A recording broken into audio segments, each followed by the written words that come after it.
Assalamualaikum warahmatullahi wabarakatuh. Bismillahirrahmanirrahim. Alhamdulillahirabbil alamin. Wassalatu wassalamu ala sayyidina Muhammadin wa ala alihi wa sahbihi ajma'in. Amma ba'd. Insyaallah tuan-tuan puan-puan yang rahmati oleh Allah Taala sekalian, kita akan meneruskan pembacaan kita daripada kitab Sunan Ibnu Majah dalam bab ataupun tajuk yang berkait dengan ibadah korban. Naskah yang kita gunakan adalah naskah yang ditahqiq oleh Syekh Syuaib Al-Arnaut rahimahullah dan juga dua rakannya Adil Mursyid dan Sa'id Al-Laham. Iaitu naskah yang diterbitkan oleh Darul Risalah Al-Alamiyah. Okay, kita teruskan kepada kitab kita insya-Allah pada tajuk kita berkenaan dengan ibadah korban. Ya. Pada kali ini dalam siri yang ketiga ini kita berada pada bab sawabil udhiyah. Bab pada berkenaan dengan pahala sawab, ini pahala al-udhiyati. Ya, udhiyah iaitu korban. Ya. Bab sawab al-udhiyah. Qal Imam Ibn Majah rahimahullah wa nafa'allahu bi'ulumihi fid dharain amin. Hadatsana Abdul Rahman ibnu Ibrahim ad-Dimashqi qala Abdul Rahman bin Ibrahim ad-Dimashqi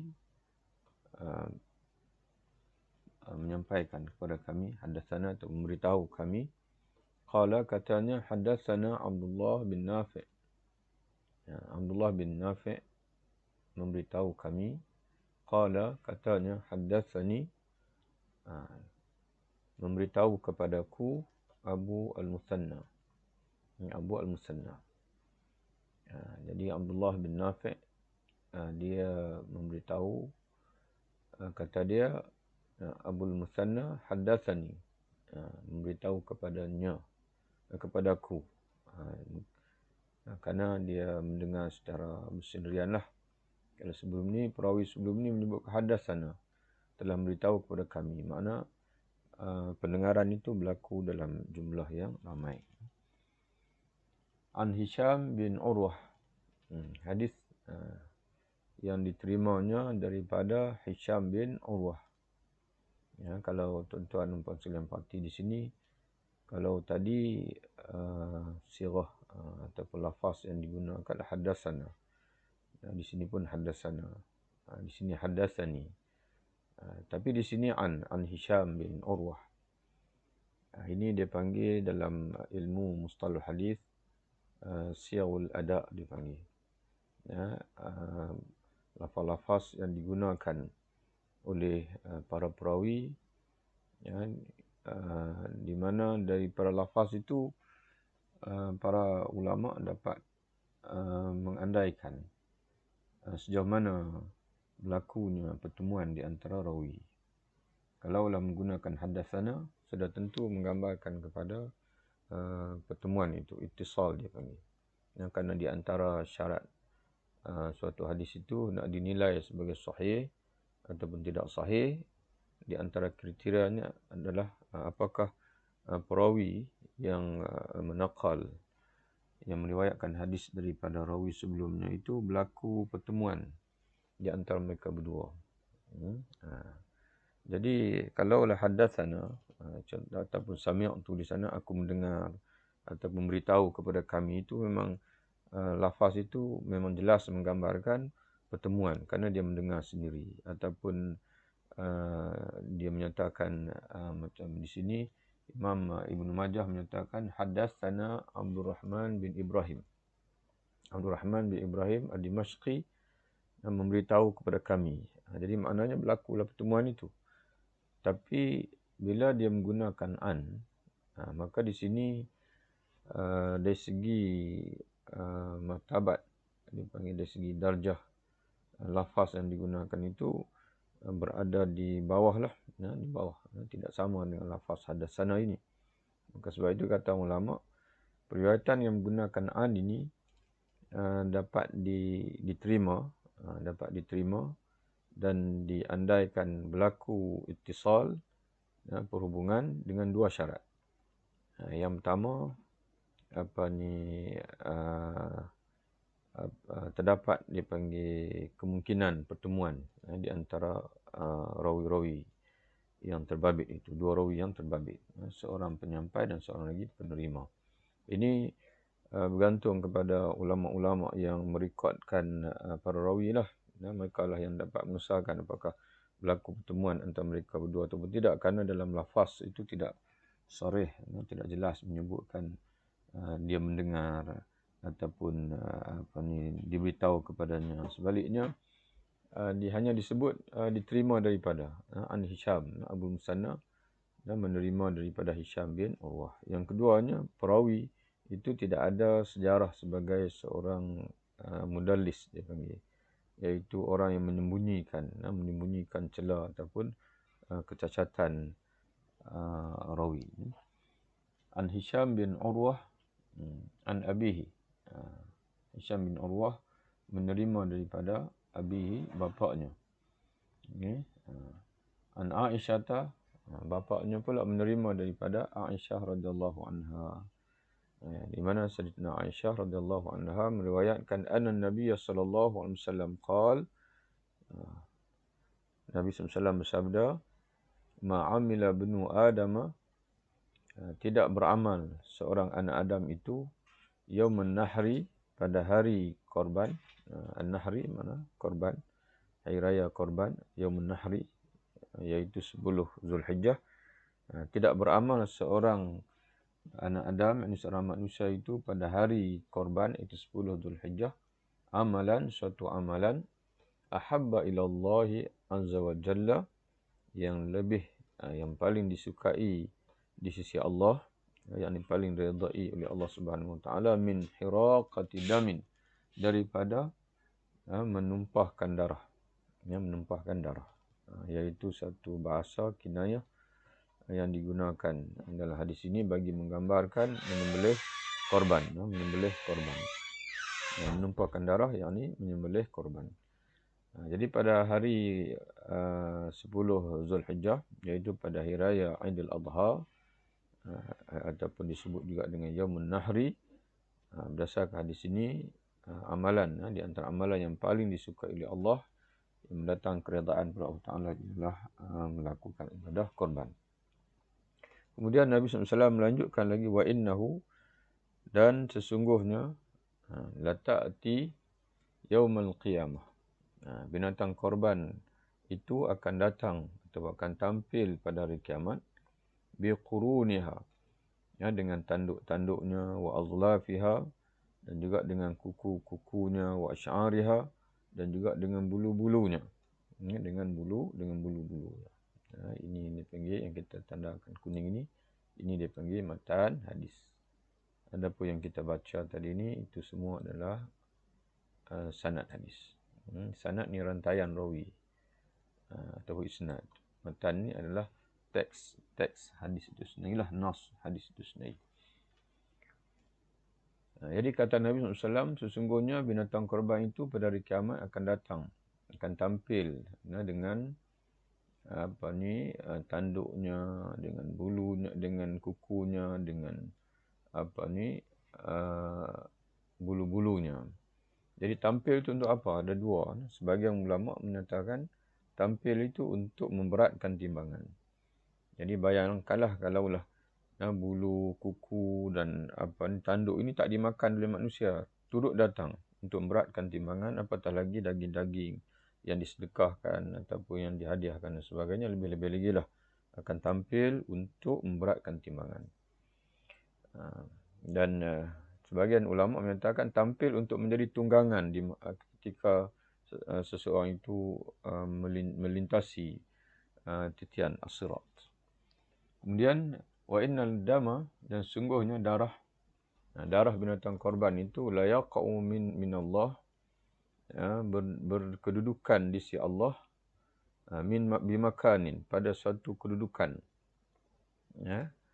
qabla an yaqa'al arda, sebelum ia gugur, sebelum darah itu gugur, mana sebelum disembelih, sebelum darah gugur di bumi, dia sudah berada di sisi Allah di satu kedudukan. Kata Syekh Muhammad Amin Al-Harari, yakni dia sudah diterima oleh Allah.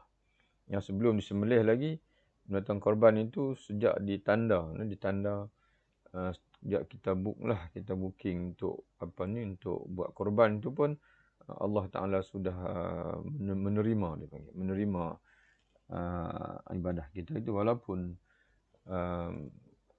belum kita sembelih lagi. Fatibu biha nafsan, maka perelokkanlah dengannya jiwa kamu.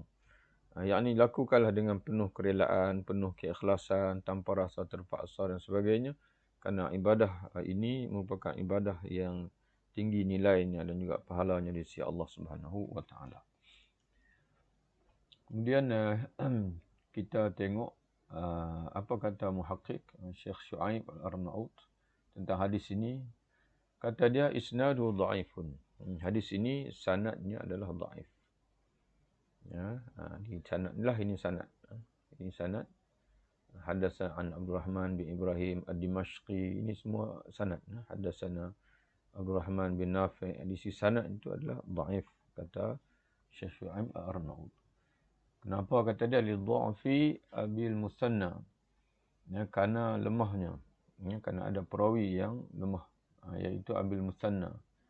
Wasmuhu, Abil Musanna ini nama dia Sulaiman bin Yazid Al-Khuza'i. Walinqita'i. Dia tu perawi yang lemah, yang dipertikaikan dan juga terputus. Kerana hadis ini sanad juga terputus. Fa inna Abal Musanna, kerana Abal Musanna lam yasma' min Hisham, tidak mendengar. Mana dalam catatan para ulama yang melakukan dalam tinjauan para ulama yang menguasai selok belok perawi ini, maka telah mengesahkan bahawa Abul Musanna tidak pernah mendengar daripada Hisham bin Urwah. Ini Abul Musanna, kita tengoklah. Ini hadatsani Abul Musanna. Abdullah bin Nafi' berkata telah memberitahuku Abul Musanna. Hadis yang diambil dari Hisham bin Urwah. Abul Musanna ni pun dia perawi yang lemah. Dan pada masa yang sama pula, dia ni tak pernah mendengar pun daripada Hisham bin Urwah. Mana dipanggil ada terputus di situ. Maka dengan sebab itu sanad hadis itu lemah, tapi tak semestinya hadis lemah. Mungkin ada syawahid, ada mutaba'at dan sebagainya. Naqal Tirmizi fi Ilalil Kabir. Jadi sebagaimana dinakalkan oleh Imam Tirmizi dalam kitabnya Al-Ilal Kabir. An Syaikhi, daripada Syaikh, daripada gurunya Al-Bukhari. Mana Imam Bukhari sendiri beritahu tentang Abul Musanna ini tidak pernah mendengar daripada Hisham bin Urwah. Wa ma'azalika, ini kita sebut tadi ni. Walaupun isnad itu dhaif, tapi namun demikian, walaupun isnadnya dhaif, tapi hasanahu Tirmizi, hadis ini turut terdapat dalam Sunan Tirmizi dan dihasankan oleh Imam Tirmizi. Dihasankan oleh Imam Tirmizi. Akhrajahu Tirmizi dalam Sunan Tirmizi nombor hadis 1567. Ya, itu. Kemudian hadis yang berikutnya, qala Imam Ibn Majah rahimahullah wa nafa'an wa bi'ulu fi darain amin. Hadatsana Muhammad bin Khalaf Al-Asqalani. Hadatsan qala, katanya kata Imam Ibn Majah, Muhammad bin Khalaf Al-Asqalani, gurunya, memberitahu kepada kami. Qala, katanya, hadatsana Adam bin Abi Iyas, telah memberitahu kepada kami Adam bin Abi Iyas.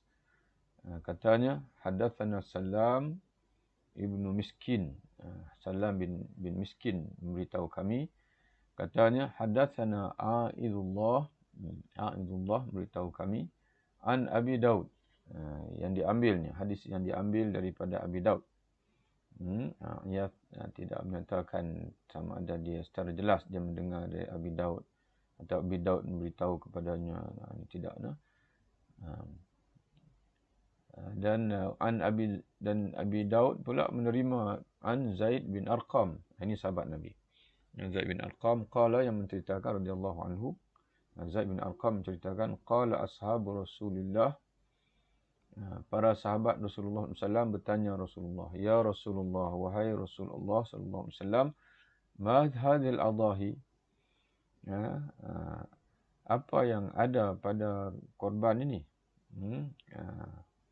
Jadi dalam syarah Syekh Amin Al-Harari, maksud pertanyaan ini adalah, ya Rasulullah, adakah ibadah korban ini, maksud pertanyaan mereka ni, mahadil adahi, apa ibadah korban ini? Atau kenapa ibadah korban ini? Apa yang ada pada ibadah korban ini? Maksud mereka itu, adakah, ya Rasulullah, adakah ibadah korban ini merupakan syariat yang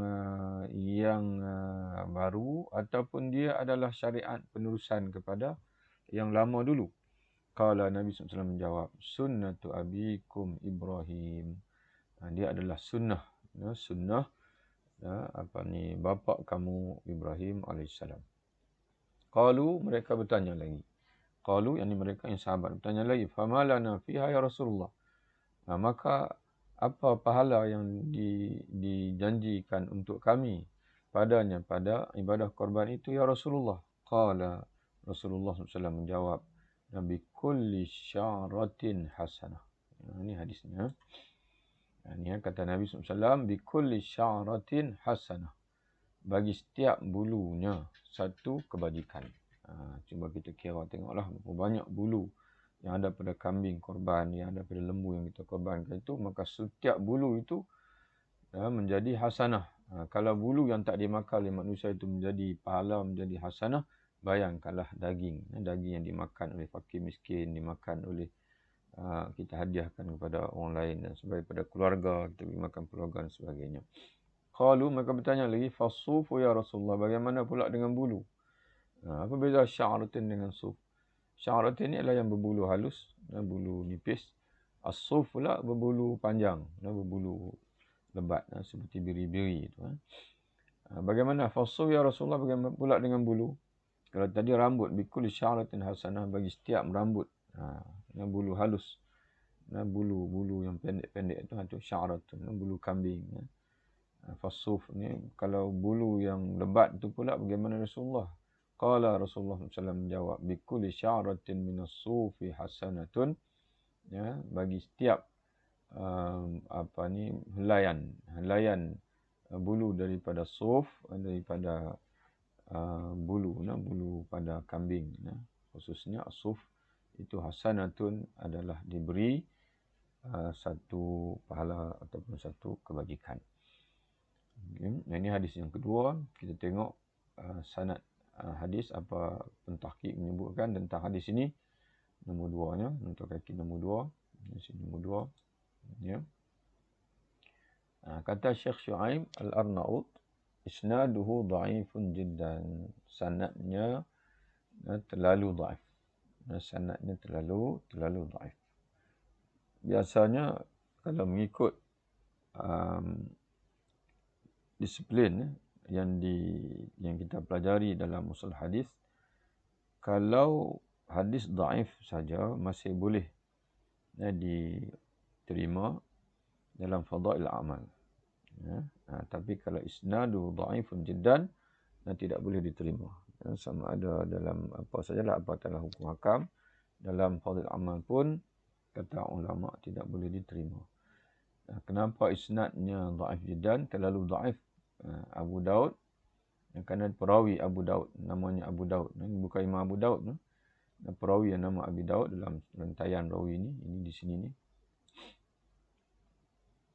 Kata pentahqiq, perawi yang namanya Abu Daud ini, yang namanya, panggilannya Abu Daud, wasmuhu, nama sebenarnya Nafi' bin Al-Haris, matrukul hadis, seorang yang tidak boleh diambil hadisnya, tidak boleh dipakai hadisnya.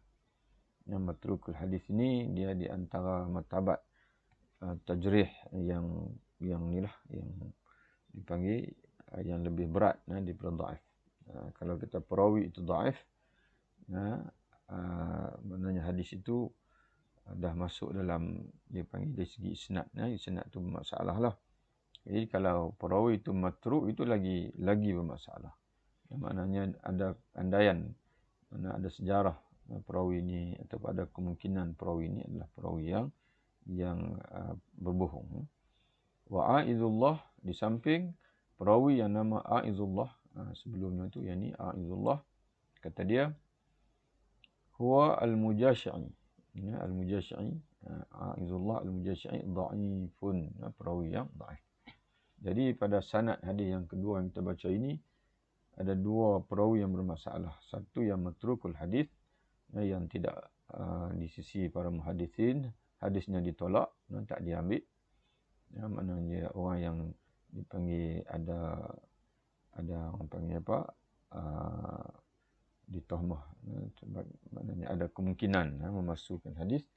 Dan seorang lagi aizullah al-mujashi'i ini dhaifun, perawi yang lemah.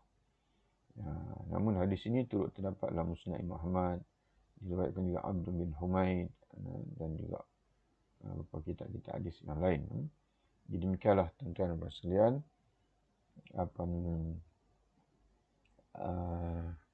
namun demikian, walaupun kita perhatikan hadis-hadis di sini, hadis yang pertama dinilai isnadnya dhaif, cuma Imam Tirmizi menyatakan dia adalah hadis yang hasan, dan hadis yang kedua ni isnadnya dhaif jiddan, tapi di sana sedia maklum korban ini sabit dengan nas dalam Quran, dan itu juga sabit dengan hadis-hadis yang sahih yang lain. Bahawasanya dia menjadi amalan yang dilakukan oleh Nabi SAW pada setiap tahun. Dari segi kedudukan ibadah korban ini sebagai ibadah yang jelas disyariatkan, itu tidak ada sebarang keraguan, pertikaian, cuma fadilat saja, fadil amal. Hadis yang kita baca ini dinilai oleh para muhaddisin bahawa sanadnya itu ada masalah. Jadi tuan-tuan sekalian, begitulah para ulama ini, umat Islam ini, mereka terkenal sebagai manusia-manusia yang jujur. Mereka akan bercakap apa yang mereka tahu. Mereka, alhamdulillah, kita memiliki hamba-hamba Allah dalam Islam ini yang sangat jujur, yang sentiasa berkata benar. Sama ada kita bersetuju atau tak bersetuju, itu mereka tidak akan meletakkan sebagai penilaian, kerana apa yang mereka ucapkan itu merupakan apa yang mereka tahu, dan mereka akan bersaksi di depan Allah dengan apa yang mereka tahu. Jadi manusia akan dihitung oleh Allah dengan apa yang dia tahu. Ada pun yang dia tidak tahu, itu hanya Allah Ta'ala sajalah, zat yang maha mengetahui. Wallahu a'lam bishawab. Mudah-mudahan beri manfaat untuk kita bersama, insya-Allah, dalam perkongsian kita pada kali ini. Yang benar itu daripada Allah, yang salah itu daripada kelemahan diri anda sendiri, walaupun pada hakikatnya segala-galanya semuanya berlaku dengan ketetapan, dengan takdir Allah Ta'ala. Wabillahi taufiq. Assalamualaikum warahmatullahi wabarakatuh.